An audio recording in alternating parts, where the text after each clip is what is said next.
Hello guys, welcome back to our YouTube channel and to rider Aman. So जैसा कि आप सब जानते हैं, आज की डेट में जितनी भी बाइक्स आ रही हैं वो मोस्ट ऑफ देम BS6 हैं और फ्यूल इंजेक्टेड हैं। बट टेक्नोलॉजी में एडवांसमेंट्स के साथ साथ बहुत सारी प्रॉब्लम्स हैं जो अपने आप आ जाती हैं। जैसे कि आप लोगों को इसके बारे में पता है कि नहीं, आई डोंट नो। ना ही कंपनी इसके बारे में ब्रीफ करती है।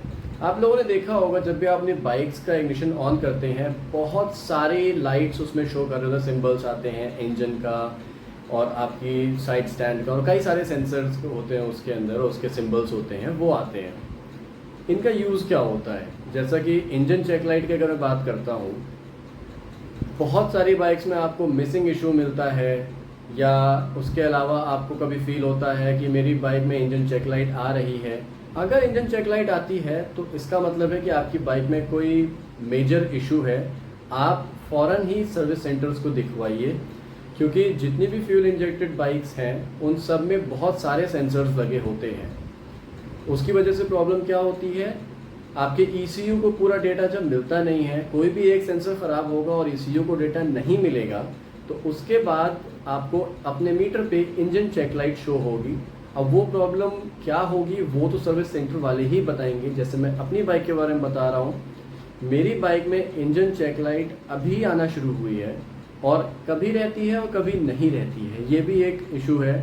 मिसिंग प्रॉब्लम भी आती है उसमें बहुत ज़्यादा।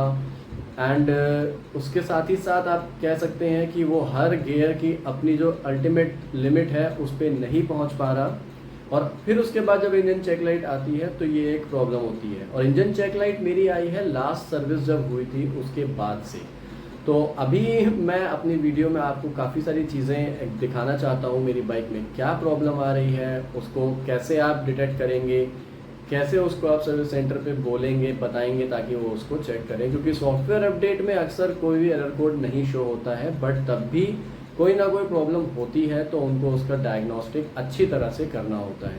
तो चलते हैं वीडियो की तरफ। तो अभी चलते हैं अपनी बाइक को स्टार्ट करके देखते हैं कि इसमें क्या अभी सिचुएशन है। कल तक तो इसमें इग्निशन लाइट आ रही थी, क्योंकि इग्निशन लाइट के साथ होता है कभी होती है और कभी नहीं होती है, एक दिन 2 दिन रहती है फिर चली जाती है। अभी मैंने सिर्फ अपनी बाइक का इग्निशन ऑन किया है, इसको स्टार्ट करके देखते हैं।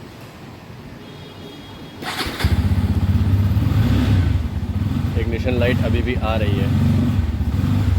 आवाज़ सुनिए आप बाइक की।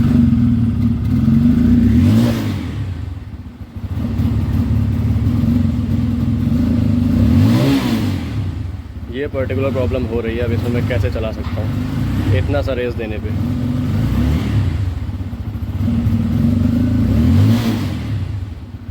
तो अब इस पर्टिकुलर प्रॉब्लम के लिए हम इसको सर्विस सेंटर लेके जा तो रहे हैं, क्योंकि इग्निशन लाइट आ भी रही है इस पर, तो 100% इसमें कोई इलेक्ट्रिकल फॉल्ट है या कोई सेंसर का इशू होगा।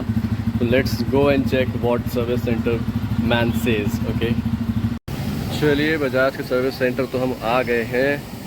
एक्चुअली होता क्या है, यहाँ पे आपकी कोई भी कंप्लेंट होती है, रिपेयर इशू होता है, और आपने अगर ऑनलाइन कस्टमर केयर पे कंप्लेंट करी है तो ही आपकी प्रॉब्लम को सीरियसली लिया जाता है। अदरवाइज़ वो इसको रनिंग रिपेयर या रनिंग सर्विस का नाम देके आपको जस्ट ऐसे ही पास ऑन कर देते हैं कि हाँ हो गई है, आप चला के देखो, फिर कोई प्रॉब्लम हो तो बताइएगा। हालांकि अभी मैं लेके आया हूँ तो मुझे पूरे रास्ते इंजन चेक लाइट दिख रही थी, बहुत मिसिंग करी है, और कुछ अभी ख़ास चली भी नहीं है। अराउंड 15,400 या 500 ही चली हुई है बस। ठीक है सर, कैसे? चलिए बाइक तो हमारी अंदर आ गई है, इसका एरर कोड चेक किया जा रहा है। हालांकि अभी टेस्ट ड्राइव में तो कोई इशू दिखा नहीं है। अब बाकी प्रॉब्लम तो एरर कोड चेक करने के बाद ही आएगी, देखते हैं क्या होता है। हालांकि मैकेनिक अभी जब टेस्ट ड्राइव में गया था तो इनको इंजन चेक लाइट दिखी नहीं। तो वही होता है जब डॉक्टर के मरीज़ आता है तो उसको प्रॉब्लम दिखती नहीं है, कुछ चीज़ें ठीक हो जाती हैं, बट तब भी इसको एक बार चेक करा लेते हैं।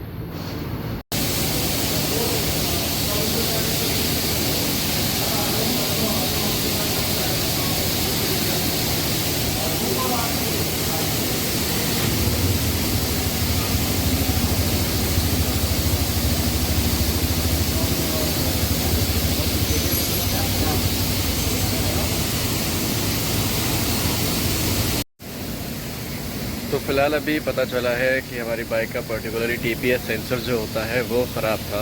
एक बंदा मुझे यहाँ मिला था जिसकी बाइक का सेंसर ऑलरेडी ख़राब हो गया था, बट उसने चेंज कराया था। तो वो कह रहा है प्रॉब्लम अभी भी आ रही है। हालांकि सर्विस सेंटर और मैनेजर यही बोल रहे हैं कि आपका सेंसर चेंज कर दिया गया है, एंड इसके बाद भी अगर प्रॉब्लम आती है तो फिर हम इसका फ्यूल पंप या इंजेक्टर चेक करेंगे, अदरवाइज़ इससे प्रॉब्लम रिजॉल्व हो जानी चाहिए। Let's see what happens. अभी मैं इस बाइक को चला के देखूँगा कि कितनी मिसिंग की प्रॉब्लम कम हुई है, स्टार्टिंग इशू कम हुआ है कि नहीं हुआ है, इंजन चेक लाइट गई कि नहीं गई। क्योंकि यहाँ पे एरर कोड जब अभी चेक किया गया तो उस एरर कोड में कोई कोड ही नहीं आया, रीड कोड 0 आ रहा था, जिसकी वजह से इनको मैनुअली सारी चीज़ें चेक करनी पड़ी हैं। तो let's see what happens.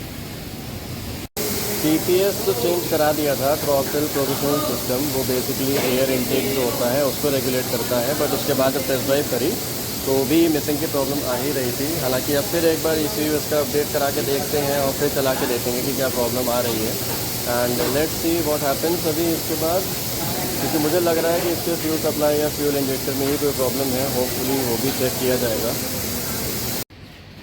TPM sensor change करवा लिया है, उसका ECU अपडेट भी करवा लिया है, टेस्ट ड्राइव ली तो एक नई प्रॉब्लम सामने आई है, और वो ये है कि किसी भी गियर में वो लिमिटर तक पहुंच ही नहीं रही है। उसकी जो पिकअप है वो बहुत ही ज़्यादा ख़राब हो गया है। और अभी जब ये सर्विस सेंटर वालों को मैंने बताया, जिनको उन्होंने देखा, तो उन्होंने कहा ये हम नहीं सही कर पा रहे हैं, फ्राइडे को हमारा एक इंजीनियर आएगा, वो पूरी बाइक को आपका चेक करेगा कि क्या प्रॉब्लम आ रही है, और फिर वो जैसा बताएगा वो करेंगे। तो आज के लिए फ़िलहाल इतना ही। अब जब भी मैं फ्राइडे को जाऊंगा तो एक नई वीडियो उस पर अपलोड करूंगा। Thanks for watching this video, keep subscribing, keep loving, bye bye, signing of.